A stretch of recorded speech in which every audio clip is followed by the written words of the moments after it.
What happens when an HOA board member goes too far, cutting a neighbor's lock in broad daylight, only to find herself face to face with a police task force watching the very Jeep she targeted? The sound of metal grinding against metal echoed across the quiet parking lot of the condo complex in Clearwater, Florida. It was early morning, still cool enough that the heat of the day hadn't yet settled in. Most residents were either asleep or just beginning their routines. But at the far corner of the lot, near a row of trimmed hedges, a figure crouched beside a midnight blue Jeep. That figure was Judith Madsen, the HOA board's vice president. With her grey-streaked bob tucked behind her ears and a pair of heavy-duty bolt cutters clamped between her hands, she looked more like someone preparing for a break-in than a respected member of the community association. The tool bit hard into the thick metal lock securing the Jeep's wheel. She grunted, pressing her full weight into the handles. A metallic snap rang out. The lock clattered onto the pavement. Judith exhaled sharply, as if she'd just restored order to the neighborhood. "Finally," she muttered. "Now we can get this eyesore out of here." But she wasn't alone. Just a few yards away, two men leaning against a nondescript sedan had been watching everything. Their eyes narrowed the moment the lock broke. They weren't neighbors. They weren't random bystanders. They were plainclothes officers, part of a multi-agency task force that had tagged Adrian Colebrook's Jeep only hours earlier for an ongoing operation. To them, Judith wasn't a rule enforcer.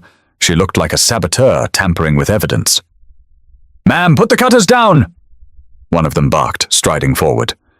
Judith jumped, her eyes flashing with surprise and irritation. "Excuse me. Who are you to tell me what to do? This is private property. I'm on the HOA board." The man flashed a badge so quickly it silenced the few words she'd been about to say. The other officer closed in, his tone sharp. "Step back from the vehicle." Now, for a second, the world seemed to pause. Judith, caught off guard, tried to hold on to her composure, but her face betrayed her. She was rattled. By then, a small cluster of neighbors had emerged from their doorways, drawn by the voices. Coffee mugs in hand, slippers on their feet, they watched as one of the most recognizable figures in their community was treated like a suspect. And then came another voice, steady, calm, and deep. "What's going on here?" It was Adrian Colebrook, the Jeep's owner. He stood at the edge of the lot in his work clothes, having just come down to head out for his shift. His eyes swept over the scene. His Jeep with a broken lock, Judith with cutters still in hand, and two officers surrounding her. The sight struck him like a blow to the chest. "Are you kidding me?" Adrian asked, his voice cutting through the still air. "That's my car," the crowd murmured. Someone whispered, "She cut the lock?" Another muttered, "She's finally gone too far." Judith straightened up, forcing a smile that didn't reach her eyes. "Adrian, I thought the vehicle was abandoned. You know the HOA rules. We can't have suspicious cars just sitting around unsecured." Adrian raised a hand, stopping her mid-sentence. "Suspicious? You've seen me drive that Jeep every day for years. How exactly is it suspicious?" The officers glanced at each other. They weren't here to mediate HOA politics, but the tension between resident and board member was unavoidable. The senior officer finally spoke. "Sir, your vehicle is tied to an active operation. We've been monitoring it. This individual just interfered with that." Gasps rippled through the crowd. The words "active operation" set off a flood of questions in hushed voices. Was there danger in the complex? Was someone under investigation? Or had Judith just put them all at risk? Judith's mouth opened and closed, but no words came out. For once, her sharp tongue had failed her. Adrian looked from the officers to his neighbors, then back to Judith. His voice was steady, but loaded with years of quiet frustration. "You didn't think to knock on my door? To ask me? You went straight to breaking locks. This is harassment. Plain and simple." The crowd grew louder now, some siding with Adrian, others mumbling that Judith had a point about enforcing the rules. But no one could deny. Adrian Colebrook had never been the type to stir up trouble. If you asked anyone who worked with him at the distribution center in Clearwater, they'd tell you he was steady. Dependable. The guy who showed up on time every morning, handled his shift without complaints, and went home to mind his own business. At 44, Adrian had built a life defined by structure. His job as a supply chain supervisor wasn't glamorous, but it was important. He kept goods moving from warehouses to stores, tracking shipments across Florida, making sure shelves stayed stocked. People often overlooked jobs like his, but Adrian knew the weight it carried. "Without us, people wouldn't even get their groceries," he once joked to his co-workers during a late-night shift. Home, though, was where Adrian found his peace, or at least where he tried to. The condo complex had seemed like a good idea when he bought in 7 years earlier. It was safe, close to work, and quiet enough for him to recharge after long days. The HOA rules had been strict from the start, but he'd figured he could live with it. Everyone had to compromise somewhere. Still, Adrian had his routines. His Jeep, a midnight blue 2015 Wrangler, was more than just transportation. It was the one thing he splurged on after years of saving. He'd customized it with a reinforced lock after someone once tried to break into it outside a grocery store in Tampa. That lock gave him peace of mind. When he snapped it into place, he knew he was protecting something he worked hard for. So when he walked out that morning and saw Judith Madsen standing over his Jeep with bolt cutters, the shock wasn't just about property. It was personal. That Jeep represented his hard work, his independence. Seeing it treated like abandoned junk cut deep. To understand why Adrian reacted the way he did, you had to know the history. Judith wasn't a stranger to him. She'd been on the HOA board nearly as long as he'd lived there, and from the start, she seemed to watch him more closely than she did other residents. At first, Adrian brushed it off. Maybe she was just overly committed to the rules. Maybe she treated everyone the same. But the small things added up. A note slipped under his door about parking within the lines. An email forwarded to him about trash bins being left out too long, when his bin hadn't even been the one at fault. Once she even cornered him in the lobby about music after hours, though Adrian had been at work that night. He remembered their exchange vividly. "Mr. Colebrook," she had said, folding her arms, "we've had complaints about noise from your unit." Adrian had blinked, confused. "I wasn't even home last night. I was at the warehouse until 2 in the morning." Judith's lips pressed into a thin line. "Well, just make sure it doesn't happen again." That was the thing about Judith. She rarely admitted when she was wrong. Adrian tried to avoid conflict. He wasn't looking for fights, especially not with someone who wielded HOA power. But over the years, he began to notice a pattern. She had energy to spare when it came to policing him, while others seemed to get away with far more. And though Adrian hated to admit it, he'd often wondered if her focus on him had less to do with rules and more to do with who he was. On most days, he swallowed the frustration. He told himself it wasn't worth the stress. He had bills to pay, a family who depended on him, and a reputation at work to protect. But that morning, as he stood in the parking lot staring at the cut lock on his Jeep, years of pent-up restraint simmered dangerously close to boiling over. The officers surrounding Judith only amplified it. They hadn't come for him, but Adrian couldn't help thinking, what if they had? What if Judith's constant suspicion had finally crossed the line into something that could ruin his life? He caught his neighbor, Luis Alvarez, watching from across the lot. Luis gave him a look that seemed to say, "This has gone too far." Adrian nodded slightly in return. He wasn't alone in feeling it. Still, Adrian wasn't reckless. He knew emotions could cloud judgment. That's why, when the officer explained the Jeep was tied to an active operation, Adrian didn't argue with law enforcement. He kept his voice calm, measured, but his eyes told another story, one of exhaustion. One of a man tired of being treated like a problem when all he'd done was try to live his life quietly. And yet, despite everything, Adrian wasn't ready to lash out.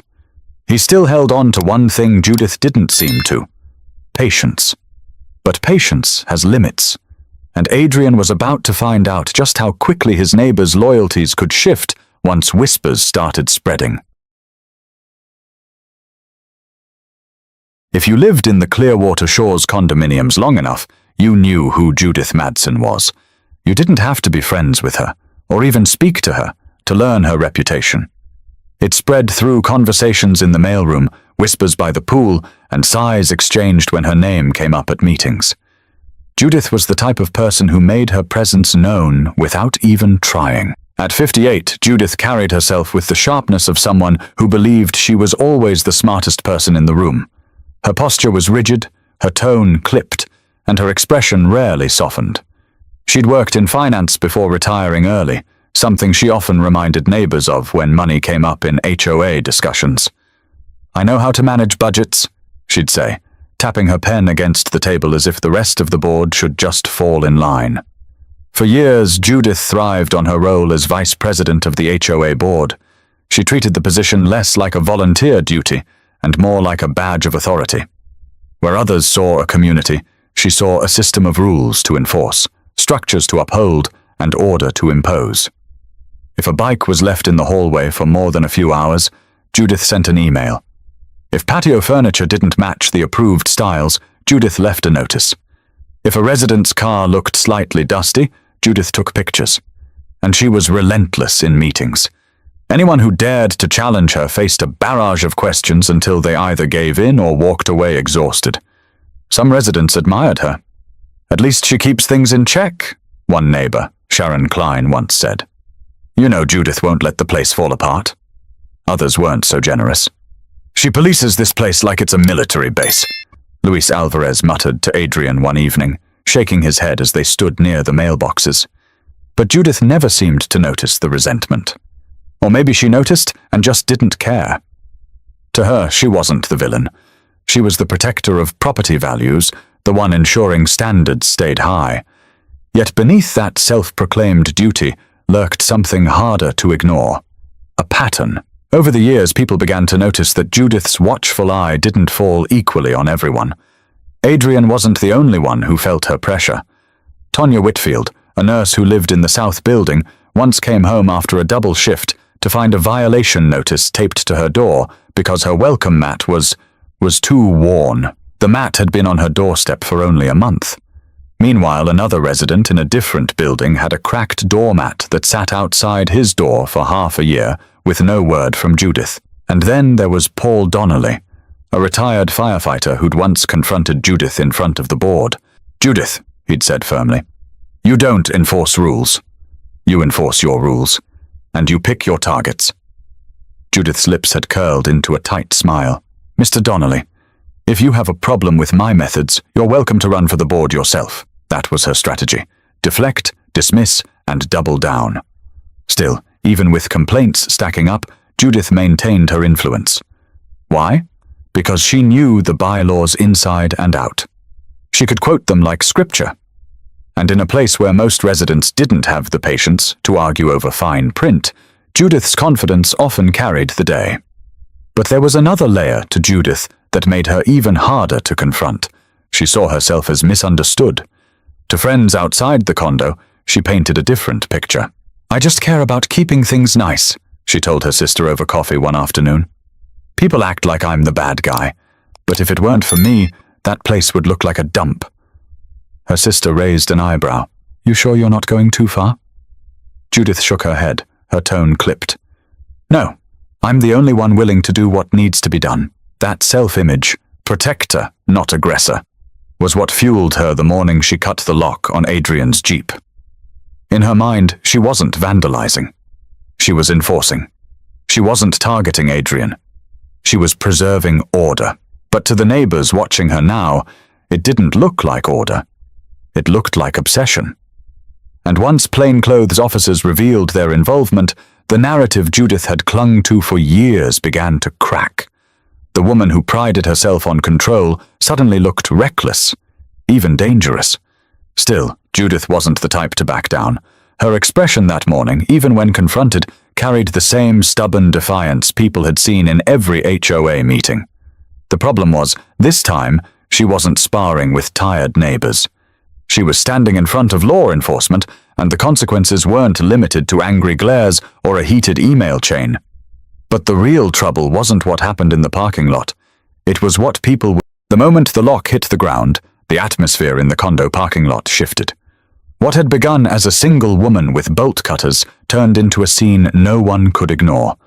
People appeared at their windows first, then slowly stepped outside, drawn by the voices echoing through the lot.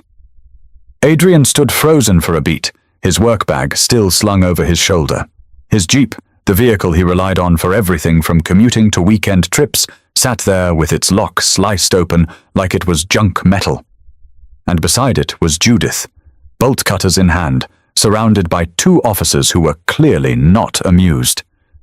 "You've crossed a line," Adrian finally said, his tone low but steady. His voice carried enough weight to still the murmurs of the neighbors gathering. Judith's cheeks flushed pink. She wasn't used to being confronted like this, not in public. "I told you," she snapped, gesturing toward the Jeep. "This looked abandoned." "It didn't belong here. I was only doing what any responsible HOA officer would do." One of the officers stepped forward, his voice sharp and controlled. "Ma'am, interfering with this vehicle wasn't your responsibility. You've tampered with property tied to an active investigation. Do you understand how serious that is?" Judith's eyes widened. "Active investigation?" She laughed nervously, as if the phrase was exaggerated. "You must be joking." "It's just a car sitting in the lot." The younger officer shook his head. "This isn't a joke. You're lucky we stepped in when we did." By now, nearly 24 neighbors had gathered in a loose circle around the scene. Some whispered in confusion, others muttered about Judith finally going too far. Adrian stepped closer, his gaze fixed on Judith. "You've had it out for me since the day I moved in. And now you think you can cut into my lock like I don't exist? That Jeep is mine." You knew that Judith stiffened, her lips pressing into a tight line. "Don't twist this, Adrian. I was enforcing community standards. Rules matter. If we let one person slide, everyone else will follow." From the back of the crowd, Luis Alvarez raised his voice. "Rules? You didn't even ask him. You just broke the lock like a thief," several neighbors murmured in agreement. Others crossed their arms, siding with Judith. One older man muttered, "Well, at least she cares about the property values. That Jeep's been sitting too long." Adrian spun toward him, his frustration spilling over. "Too long? I parked it last night. I've lived here for years. Do you even hear yourself?" The senior officer lifted a hand, trying to regain control of the situation. "Let's focus. Ma'am, you need to step away from the vehicle. Sir, we'll need you to answer a few questions later. For now, let's de-escalate." But de-escalation wasn't coming easily. The tension had already ignited something deeper, resentments that had been building for years between neighbors, between board members, and now between Judith and Adrian. Judith's voice trembled, though she fought to keep her authority. "You're blowing this out of proportion. I did what anyone would do if they saw something suspicious. This isn't about Adrian personally." Adrian's jaw tightened, his words deliberate. "No, this is personal. You don't treat anyone else here like this. You single me out every chance you get." The crowd fell silent at that, the weight of his words hanging heavy in the humid Florida air. Even those who had quietly defended Judith earlier shifted uneasily.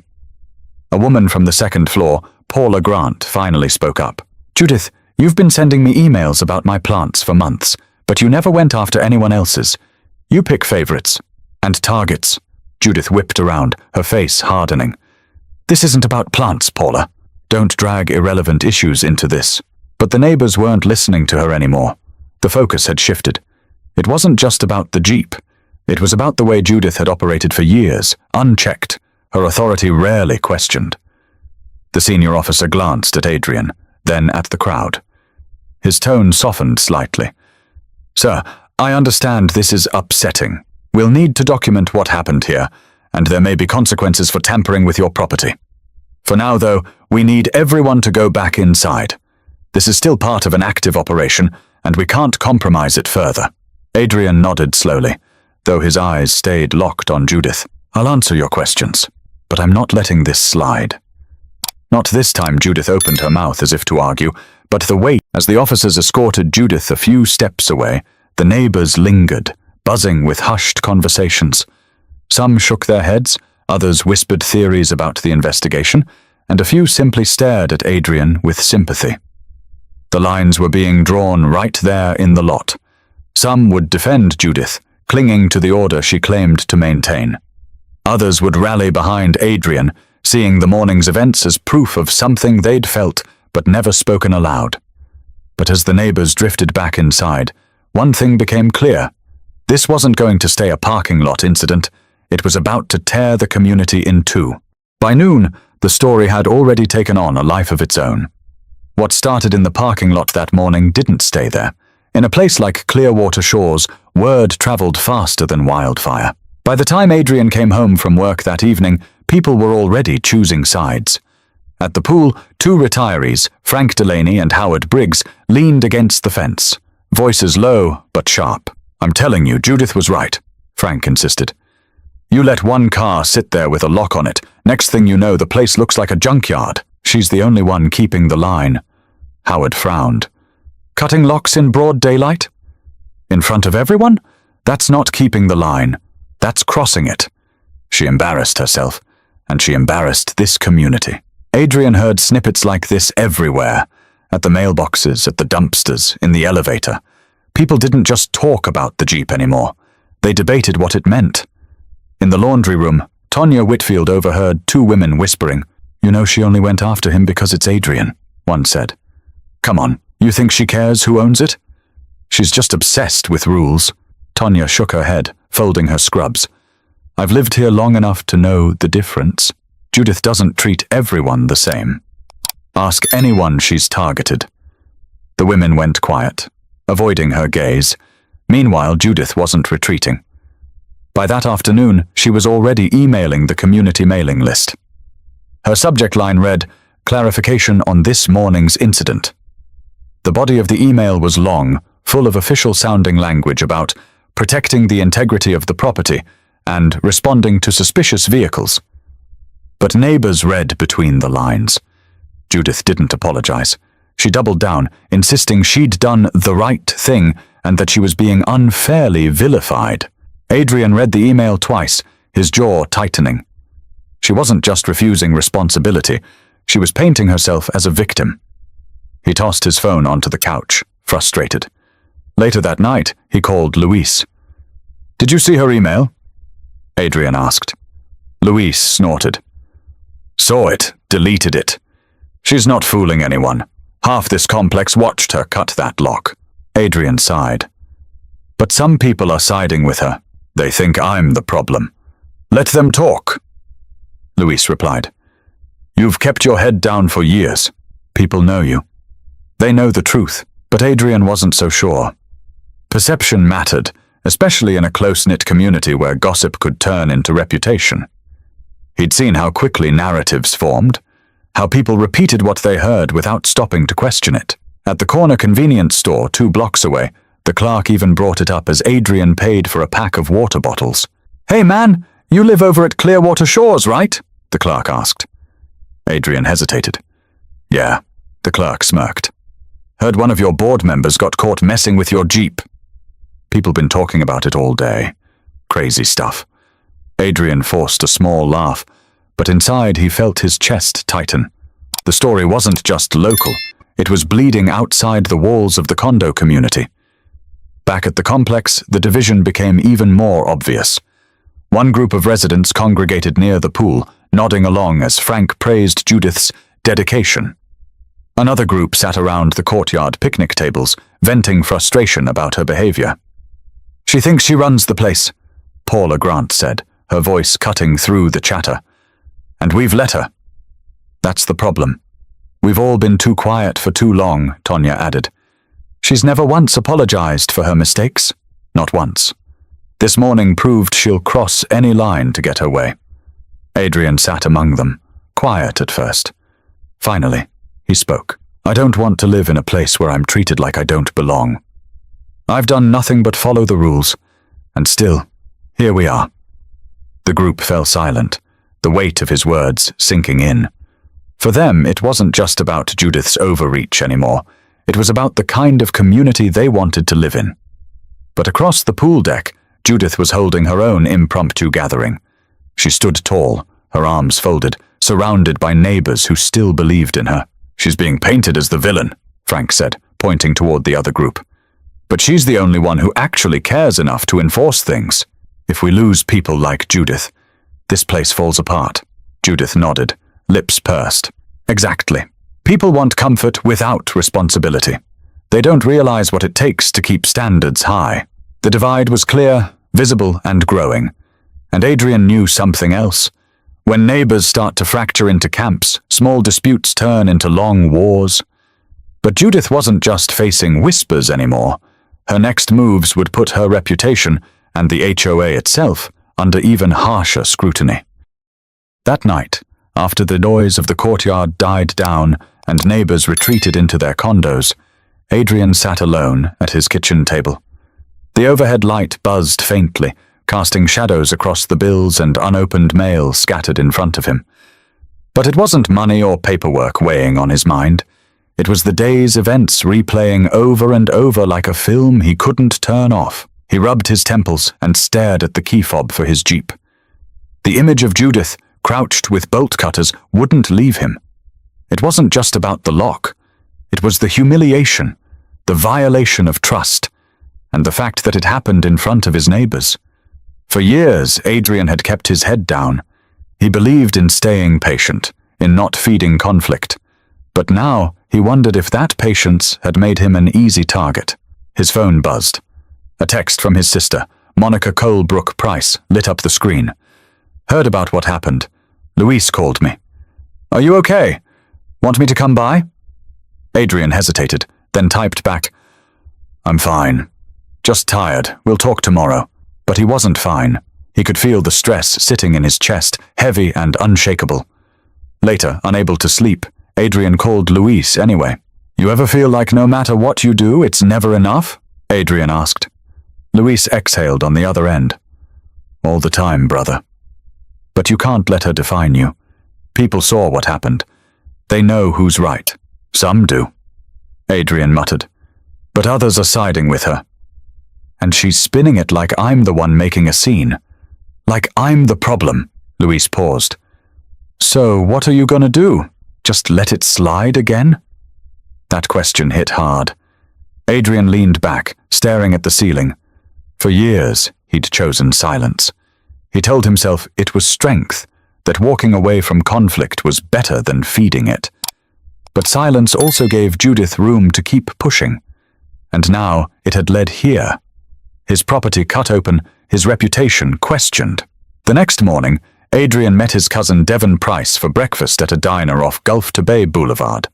Devon was younger, more outspoken, and never shy about giving his opinion. Man, you've been letting that woman run over you for years, Devon said, stabbing at his pancakes. I don't know how you stayed this calm for this long. Adrian stirred his coffee, eyes fixed on the dark surface. Because blowing up doesn't fix anything. It just makes it worse. Sometimes you gotta stand up, Devon shot back. You can't keep swallowing this. She cut your lock in broad daylight with half the neighborhood watching. If you don't push back, she's gonna think she can get away with anything. Adrian sighed. I don't want to be the guy who drags this whole place into a fight. People already think I'm angry, or difficult. I don't want to give them ammunition. Devon leaned in, his voice softer. It's not about being angry. It's about respect. If you don't demand it, you'll never get it. The words stuck with Adrian long after breakfast ended. At work that day, he couldn't focus. He walked the warehouse floor, clipboard in hand, but his mind was elsewhere. He replayed conversations, imagined scenarios. What if he called a lawyer? What if he filed a complaint against Judith? What if the HOA board finally turned against her? But each possibility came with risks. Legal action meant stress, money, and the chance of being painted as combative. Complaints might get buried if the board still backed her. And speaking out at a meeting could easily spiral into shouting matches. When he got home, Adrian parked the Jeep and just sat inside, gripping the steering wheel. For the first time, the vehicle didn't feel like a safe place. It felt exposed, like a target. He thought about his parents, about the lessons they taught him growing up in Tallahassee. His father used to say, "Pick your battles, son. Not everything is worth the fight." But his mother always added, "When the fight finds you, don't run from it." Adrian wasn't sure which voice to follow. That evening, a knock came at his door. It was Paula Grant, holding a folder. "I thought you should see this," she said. Inside were copies of HOA violation letters she'd received from Judith over the years. "You're not alone, Adrian. She's been doing this to all of us. The difference is she went public with you. That means she can't hide." By midweek, Judith Madsen was no longer just the vice president of the HOA. She was the woman who'd been caught with bolt cutters in her hands, surrounded by officers, while half the community watched. And no matter how many emails she sent, no matter how carefully she crafted her words, the stain of that morning lingered like smoke after a fire. At first, Judith leaned on her usual tactics. She wrote long, detailed statements filled with official language, community standards, property values, ensuring compliance. She slipped them under doors, posted them on bulletin boards, and blasted them through the HOA email chain. To her, the incident wasn't vandalism. It was a misunderstanding. A duty taken too far, perhaps, but still rooted in her commitment to the neighborhood. But her words landed differently this time. Instead of quiet acceptance or tired eye rolls, her neighbors pushed back. Some sent replies, all emails questioning her authority. Others whispered about filing complaints. And then came the worst blow. An emergency HOA board meeting was scheduled, and her name was at the top of the agenda. The night of the meeting, the community room was packed. Folding chairs scraped against the tile floor as residents filed in, murmuring with anticipation. Adrian sat near the back, quiet but watchful. Paula and Luis sat beside him, offering subtle nods of support. Judith walked in with her shoulders squared and chin lifted, as if she were stepping into a courtroom she expected to win. She carried a binder stuffed with documents, setting it on the table with a loud thump. The HOA president, George Lyman, cleared his throat. He was a soft-spoken man in his 60s who usually preferred to avoid conflict. But tonight, he looked worn down, caught between loyalty to Judith and pressure from the residents. "All right," George began. "We're here to address the concerns raised about the incident last Saturday." "Judith, would you like to speak first?" Judith wasted no time. She stood, adjusting her glasses, and launched into a speech that sounded rehearsed. "I acted in good faith," she declared. "The vehicle in question appeared suspicious. I've reminded this community countless times that we cannot afford to let standards slip. I was simply enforcing what's written in our bylaws." Murmurs rippled through the room. Adrian leaned forward, his eyes narrowing. From the audience, Paula raised her hand. "Enforcing the rules doesn't mean breaking locks on people's property." "That's crossing a line." Judith bristled. "With all due respect, Paula, the line exists to protect all of us. I made a judgment call. Perhaps it wasn't perfect, but I won't apologize for caring about this community." Luis stood up, his voice steady but firm. "Caring about the community doesn't mean targeting people you don't like. We've all seen the pattern. You don't treat everyone the same, and Saturday proved it." Judith's eyes darted to Adrian, then back to Luis. "That's an unfair accusation." Adrian finally spoke, his voice carrying clearly across the room. "Unfair? Judith, you cut into my property without asking a single question. You embarrassed me in front of neighbors. You endangered an active police operation. Tell me how that's fair." The room went quiet. All eyes were on Judith. For the first time, she faltered. George shifted in his seat, his discomfort obvious. "Judith, we've received multiple complaints about your actions, not just from this incident, but over the past several years. Residents feel singled out. This can't continue." Judith's face flushed. "So what? You're all just going to throw me under the bus? After everything I've done to keep this place from falling apart?" A man from the front row, Howard Briggs, spoke up. "You didn't keep it from falling apart. You divided it.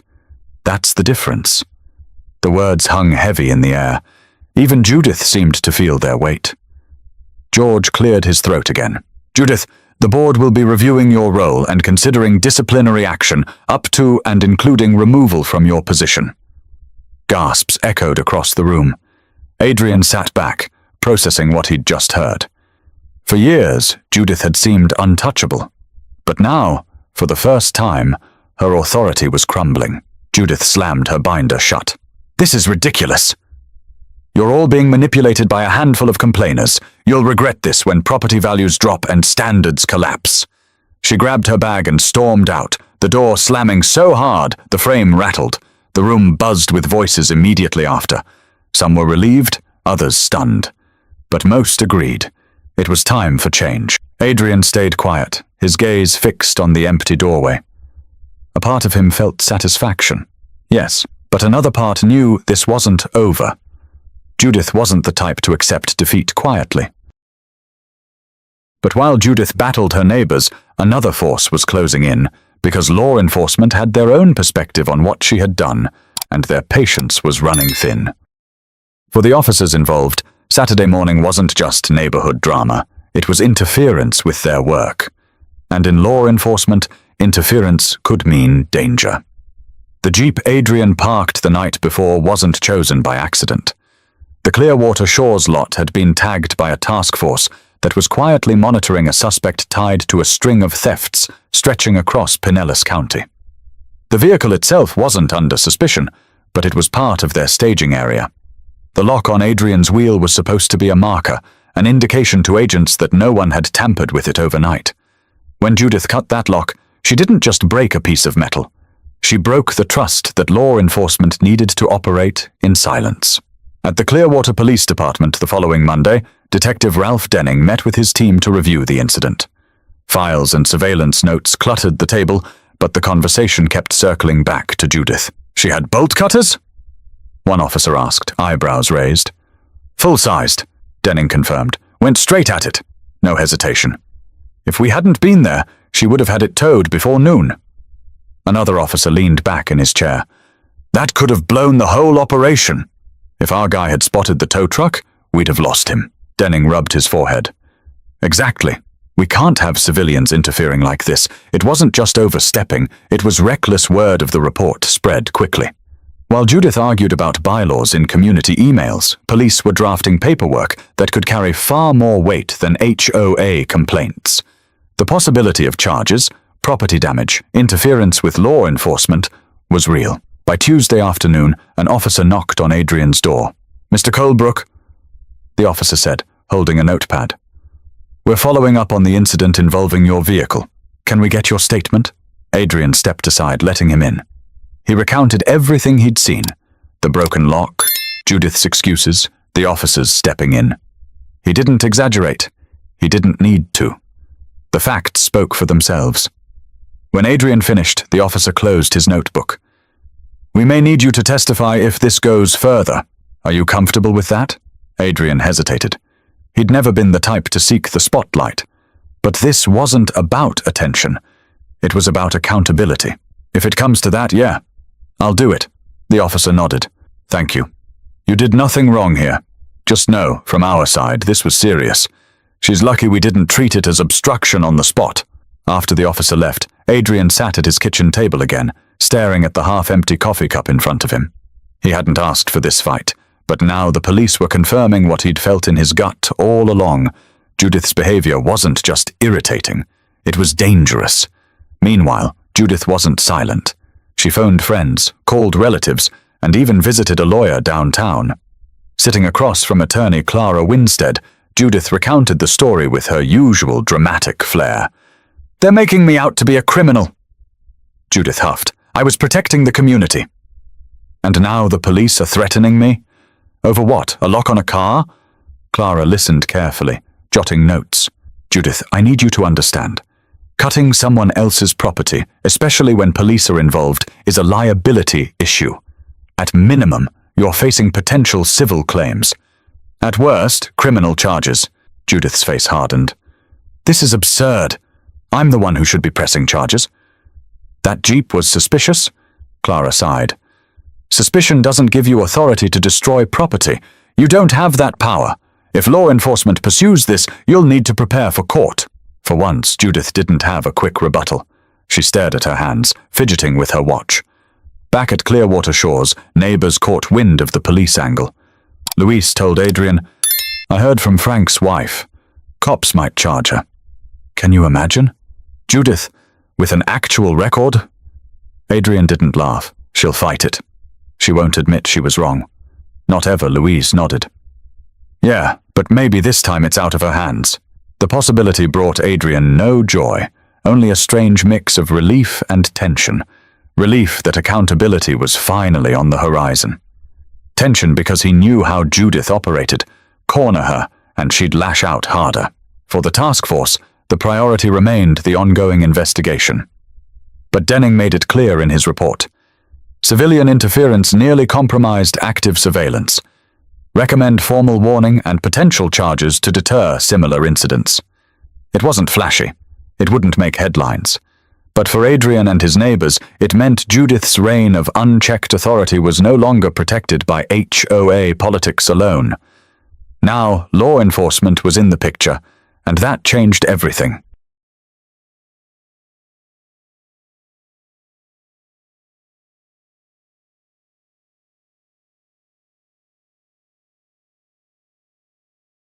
But police pressure wasn't the only storm Judith faced. The community itself was preparing to speak louder than ever, and Adrian would soon be at the center of a public. The emergency HOA meeting 2 weeks later was unlike anything Clearwater Shores had seen in years. Word had spread fast. Flyers slid under doors, emails flying back and forth, whispers traded at the pool and in the parking lot. By the time the meeting started, the community room was packed wall to wall. Folding chairs filled every corner, and still, some residents stood along the back. Adrian sat near the middle, quiet but steady. He hadn't spoken much in the days leading up to this, but everyone knew he would have to say something tonight. On his left, Luis Alvarez gave him a reassuring pat on the shoulder. On his right, Paula Grant clutched a small stack of HOA violation letters she'd brought as evidence. The room buzzed until George Lyman, the HOA president, tapped the microphone at the front table. His usually calm demeanor carried a nervous edge. Thank you, everyone, for coming. Tonight, we'll be discussing recent events that have caused division in our community. Specifically, the incident involving board member Judith Madsen and resident Adrian Colebrook gasps, mutters, and sharp intakes of breath rolled through the crowd. All eyes turned toward Judith, seated stiffly at the board's table, binder clutched to her chest like armor. She didn't flinch under the stares. George continued, "We've also been made aware of law enforcement's involvement. This matter has gone beyond our board's authority, but residents have asked for accountability, and we're here to hear your voices." The floor opened, and it didn't take long for Paula to stand. She raised the stack of letters high. "This isn't just about the Jeep. Judith has been doing this for years. I've got documentation of her singling me out for things other residents get away with every day. Worn mats, flower pots, even the color of a chair cushion." A few people clapped. Judith's lips curled into a thin smile. "Enforcing standards isn't targeting, Paula. If you followed the rules, you wouldn't have these letters." From the back, Tonya Whitfield's voice rang clear. "Then why do you ignore violations from your friends, Judith? Why do you look the other way when it's convenient? You've been selective since the day you got this position." The room erupted in murmurs again. Some nodded in agreement, others shook their heads. Adrian finally stood. The chatter died instantly. "I didn't ask for any of this," he began, his tone calm but resonant. "All I wanted was to live here in peace. I follow the rules. I park my car, I pay my dues, I keep my space clean. Yet somehow I've been treated like I don't belong." Saturday morning was the last straw. He turned toward Judith. "You didn't just cut a lock. You cut into my trust. You embarrassed me in front of my neighbors, and you endangered an active police investigation. I've put up with your letters, your warnings, your so-called enforcement for years. But this time, you crossed a line." A hush fell over the room. Adrian's words landed heavy, and even those who'd been defending Judith earlier shifted uncomfortably in their seats. Judith shot back quickly, her voice sharp. "Don't turn this into something it's not. I acted for the good of the community. If that car had been abandoned, if it had been a threat, you'd all be thanking me." "Enough!" Luis Alvarez stood, pointing a finger at her. "We saw what happened." "You didn't ask. You didn't check. You went straight to destruction. That's not leadership. That's obsession." The room broke into applause, drowning out Judith's attempt to respond. Her face reddened, and she slammed her binder onto the table. George cleared his throat, struggling to bring order. Let's remember, this isn't a courtroom. But we have to decide, does Judith still represent what this community wants from its board? One by one, residents spoke up. Some defended her dedication, others recounted their own negative experiences.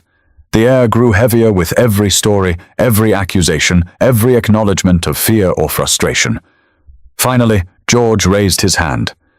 We'll take a vote. Residents in favor of removing Judith Madsen from the HOA board, raise your hands. Hands shot up across the room, more than half, easily. Gasps and cheers filled the air. Judith sat frozen, her jaw clenched tight. Her eyes darted from face to face, searching for support. But even some of her staunchest defenders hesitated. George sighed. The vote is clear. Judith, you're removed from the board effective immediately. The room erupted again, this time with louder applause, mixed with sighs of relief. Judith stood, her voice shaking with fury. You're all making a mistake. You'll regret this. Don't come crying to me when this place falls apart. She stormed out, the slam of the door echoing like a final note. Adrian remained standing, letting the noise wash over him. He hadn't come here to gloat. He'd come to reclaim his dignity, and tonight, the community had finally seen the truth. But as the cheers faded, Adrian knew this wasn't just about Judith anymore. It was about what kind of neighbors they all chose to be moving forward. The night after the vote, Clearwater Shores was quieter than it had been in weeks. For the first time in years, there were no long HOA emails waiting in inboxes, no sharp reminders slid under doors, no one pacing the courtyards with a clipboard. Judith's absence was felt, yes, but not in the way she'd predicted. The community hadn't fallen apart overnight. Instead, it seemed to exhale, like a neighborhood finally released from a constant state of tension. Adrian walked slowly through the parking lot that evening, his Jeep gleaming under the streetlights. The new lock on the wheel clicked firmly into place, and for once, he didn't feel like he had to glance over his shoulder to see who was watching. He spotted Luis waving from across the lot, and Paula sitting with Tonya near the pool, laughing softly over glasses of iced tea. The heaviness of the last 2 weeks still lingered, but now there was something else. Relief. The next day, George scheduled a follow-up meeting, not to rehash the conflict, but to talk about how they wanted their community to move forward. This time, the mood was different. We can't let this happen again, George began, his voice calm but firm. We've let one person dominate the conversation for too long. If we want a healthy community, it has to be built on trust, respect, and fairness, not fear. Adrian raised his hand. I'm not here to celebrate what happened to Judith. I don't hate her. I just want to live in a place where I'm treated like a neighbor, not a suspect. He paused, scanning the room. We all moved here for the same reason, to feel safe. But safety doesn't come from cutting locks or singling people out. It comes from knowing the person next door respects you enough to talk to you before assuming the worst. Heads nodded around the room. Even some who had defended Judith earlier found themselves agreeing. Paula chimed in. I think we learned something important. Silence isn't neutrality. When we let things slide, we give permission for them to keep happening. We should have spoken up sooner. For Adrian, for Tonya, for all of us. The room grew thoughtful at that, the weight of her words settling in. Afterward, Adrian walked home, the evening breeze carrying the sound of kids playing in the distance. He thought about everything that had happened. The lock, the confrontation, the vote, and now this moment of clarity. He didn't feel victorious. He felt steady, respected in a way he hadn't for years.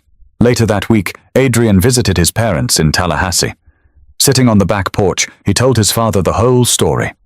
His father leaned back in his chair, nodding slowly. You stood your ground without losing yourself. That's the hardest thing to do, son. His mother smiled, her hand resting on Adrian's. And you reminded people of something they needed to hear. That respect isn't optional. It's the foundation of community. Adrian thought about those words long after he drove back to Clearwater. At Clearwater Shores, things didn't transform overnight. Neighbors still disagreed about pool hours, parking spots, and noise complaints. But there was a shift. People started knocking on each other's doors before filing complaints. Conversations that once happened in whispers now took place in the open. Judith? She moved out quietly a few months later. Some said she couldn't handle the embarrassment. Others thought she simply refused to live in a place where her power was gone. Either way, her departure left behind an undeniable lesson. When a community allows one voice to dominate unchecked, it stops being a neighborhood and starts being a dictatorship. But when people finally speak up, together, that's when real change happens. Adrian's Jeep still sat in its usual spot near the hedges. The lock still clamped firmly on the wheel each night. But to him, it wasn't just about security anymore. It was a reminder. Protect what matters, whether it's your property, your dignity, or your right to be treated fairly. And for the residents of Clearwater Shores, that broken lock became a symbol, not of disorder, as Judith had claimed, but of the moment they realized silence wasn't enough. Respect doesn't begin with rules written on paper. It begins with the way you treat the person living next door. If this story resonated with you, remember, every voice matters. Speak up for fairness, protect your peace, and don't be afraid to hold people accountable. And if you want more stories that challenge, surprise, and remind us of life's lessons, make sure to subscribe.